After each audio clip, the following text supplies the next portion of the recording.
Big boss season 6ന്റെ 65ാമത്തെ എപ്പിസോഡിന്റെ വിശേഷങ്ങളിലേക്ക് പോകാം. Episode തുടങ്ങുമ്പോൾ തന്നെ ജാസ്മിന്റെയും നോറയുടെയും കുളി കാരണം ബാക്കിയുള്ളവർ ലേറ്റ് ആകുന്നു എന്ന പരാതി സിജോ നിയുക്ത ക്യാപ്റ്റനായ നന്ദനയ്ക്ക് കൊടുക്കും. ഇത് നടക്കുമ്പോൾ ജാസ്മിൻ അങ്ങോട്ട് വരുന്നു. സിജോ അവിടെ വെച്ച് തന്നെ ജാസ്മിനെ ചോദിച്ചു, ജാസ്മിൻ എന്ത് കുളിയാണിത്, അറ്റ്ലീസ്റ്റ് വെള്ളം വീഴുന്ന സൗണ്ടെങ്കിലും കേൾക്കേണ്ടതെന്ന്.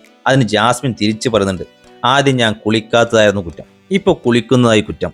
പവർ റൂമിൽ കയറി പവർ ഉപയോഗിക്കാൻ പറ്റാത്തത് കൊണ്ടും താമര ബെഡിൽ കിടക്കാൻ പറ്റാത്തത് കൊണ്ടും ഉള്ളിലുള്ള വിഷമം മൊത്തം ശ്രീതു അർജുനോട് പറയുന്നുണ്ടായിരുന്നു. നന്ദനോട് പറഞ്ഞ് താമര ബെഡിയുള്ള റൂം, അതായത് ഇപ്പോഴത്തെ പീപ്പിൾ റൂം എനിക്ക് വേണമെന്ന് ശ്രീതു നന്ദനോട് പറഞ്ഞിട്ടുണ്ടായിരുന്നു. ക്യാപ്റ്റനായി അധികാരമേറ്റ നന്ദന ബാത്റൂം ടീമിലേക്ക് സിജോ, അപ്സര, സായി എന്നിവരെയും ക്യാപ്റ്റനായി സായിയും തെരഞ്ഞെടുത്തു. ഫ്ലോർ ക്ലീനിംഗ് ടീമായി ജാസ്മിൻ, അർജുൻ, അപ്സര എന്നിവരെയും ക്യാപ്റ്റനായി അഭിഷേകിനെയും തെരഞ്ഞെടുത്തു. വെസൽ വാഷിംഗിലേക്ക് ജിൻഡോയും രശ്മിനെയും ക്യാപ്റ്റനായി ജിൻഡോയും തെരഞ്ഞെടുത്തു. കുക്കിംഗ് ടീമിലേക്ക് ശ്രീതു, നോറ, അൻസിബ, ഋഷിയെയും ക്യാപ്റ്റനായി ഋഷിയും തെരഞ്ഞെടുത്തു. അടുത്ത നോമിനേഷൻ പ്രോസസ് ആയിരുന്നു. 2 പേര് വീതമായിട്ടാണ് കൺഫഷൻ റൂമിൽ പോകേണ്ടത്. ചർച്ച ചെയ്ത് അതിൽ ഒരാളെ നോമിനേഷനിലേക്ക് തിരഞ്ഞെടുക്കണം. നിശ്ചിത സമയത്തിനുള്ളിൽ ഒരാളെ തെരഞ്ഞെടുത്തില്ലെങ്കിൽ 2 പേരും നോമിനേഷനിൽ വരും.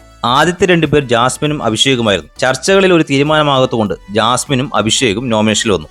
അടുത്തതായിട്ട് ജിൻഡോയും അർജുനുമായിരുന്നു. ഇവരുടെയും അതേപോലെ തന്നെയായിരുന്നു. 2 പേരും നോമിനേഷൻ വന്നു. കൂട്ടത്തിൽ വെച്ച് വളരെയധികം ഒരു ഡീസന്റ് ആയിട്ടുള്ള കോൺവെർസേഷൻ ഇവിടെ 2 പേരുടേതായിരുന്നു. അടുത്തത് അൻസിബയും നോറയുമായിരുന്നു. അൻസിബ ചർച്ചയ്ക്കൊന്നും തയ്യാറാകാതെ നോമിനേഷനിൽ പോകാൻ സമ്മതിക്കുകയും നോറ സേഫ് ആവുകയും ചെയ്തു. അടുത്ത ഋഷിയും അപ്സരയുമായിരുന്നു.